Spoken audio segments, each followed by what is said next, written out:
This past weekend, the holiday weekend in Toronto, marred by gun violence. As we've been reporting today, 17 people were wounded in more than a dozen incidents, the biggest 5 injuries inside a packed nightclub in the city's North End. We talk about gun violence in Toronto. On the same morning, we're also talking about the aftermath to the mass shootings in the United States. 31 people dead, both in Dayton and in El Paso. 31 dead, many more injured. And in both of those situations, some of the people have been crediting a specific program with stopping the numbers from being even higher and even worse. That program is, in fact, in Canada. It's called Stop the Bleed. And my guest this morning actually was the doctor who introduced the program and brought it to this country. He's Dr. Avery Nathans. He's the chief of surgery at Sunnybrook Health Sciences Centre in Toronto, which is, of course, the big trauma center, so the perfect location. And Dr. Nathans, welcome to our program this morning. Thanks for being our guest. Good morning, Heather. The name of the program makes it pretty clear. It's called Stop the Bleed, but explain it if you would. Tell us about it and the idea behind it. Okay, so it comes from the idea that, bleeding is probably the most common preventable cause of death after an injury, that it does take a few minutes before medical professionals or EMS or ambulance can get to a scene. And the fact is there's a small number of skills that bystanders can learn that will allow them to save a life. Much like we can save lives with CPR, it's certainly easy enough to save lives with a simple series of techniques around bleeding control. So the course is geared towards teaching lay people, the average person with no medical background, how to stop bleeding and to save a life.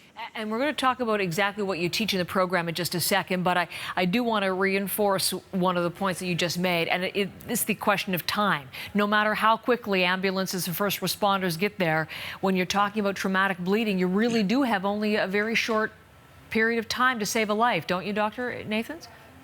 No, that's correct. So if you just call 911 and wait, that's probably too long. And again, there are a very simple number of things that a person can do that will make all the difference between life and death. And we want to teach those to as many people as possible. So let's look and talk about that. We actually have some video of one of the programs, one of the courses being conducted. What do you teach as part of Stop the Bleed?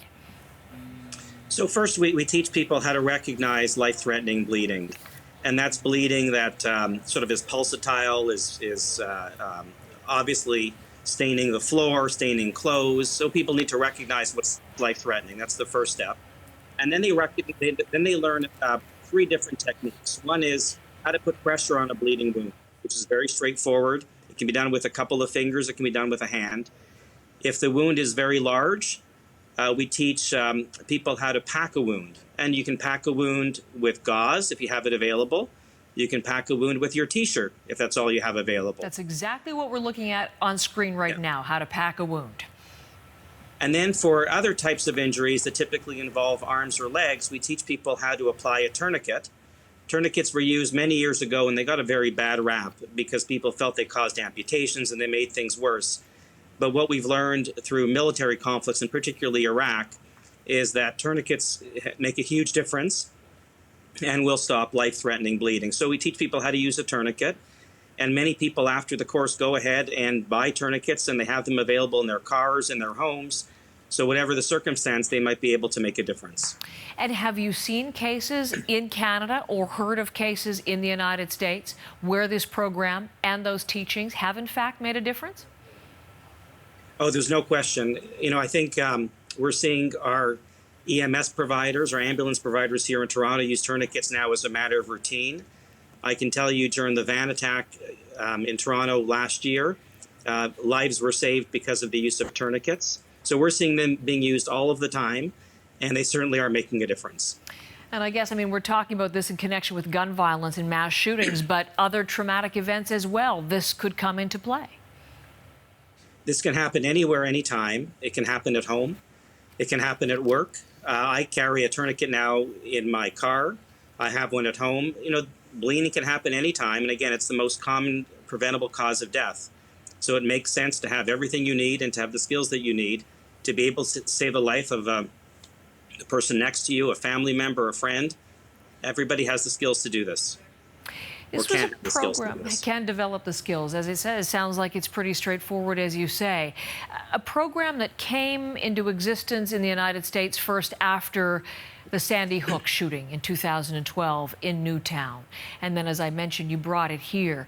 And it's sad to think of the societal circumstances, I guess, that have brought this to our attention and have made this kind of instruction necessary. But given the realities that we're dealing with increasingly, what is your thinking about who needs to learn this, what we need to set as sort of a societal goal here? Well, I think everybody can learn this, and everybody should learn this. You know, lots of people know CPR.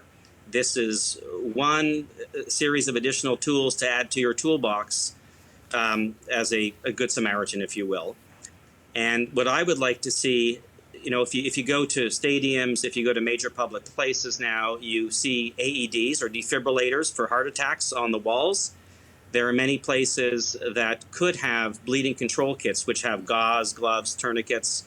So if something happens in an airport, if something happens at a train station, something happens downtown, you know, people actually have access to the right stuff to be able to intervene. So I would like to see that rolled out here a little bit more broadly. We see that here and there in Canada, but I can tell you when you go to U.S. airports, when you go to major public venues in the U.S., we're seeing bleeding control kits on the walls. Sorry that we need to see that, but how important if it can save a life. Into schools, I know you're teaching it. Just as we conclude our conversation, how do people find out more? So there is a Sunnybrook website, which I believe you're probably showing. There's another website called bleedingcontrol.org. If you're having trouble across Canada finding a site that can teach you this course, Stop the Bleed, then please contact through the Sunnybrook website, and we'll find a course that's close to you. Typically, your local trauma center will be able to provide a course. If you don't know who your local trauma center is, then contact your local hospital and they could advise you. Okay. Valuable information this morning. Thank you so much, Dr. Avery Nathans. Appreciate your time today and telling us more about Stop the Bleed. And again, that Sunnybrook site, sunnybrook.ca/stopthebleed.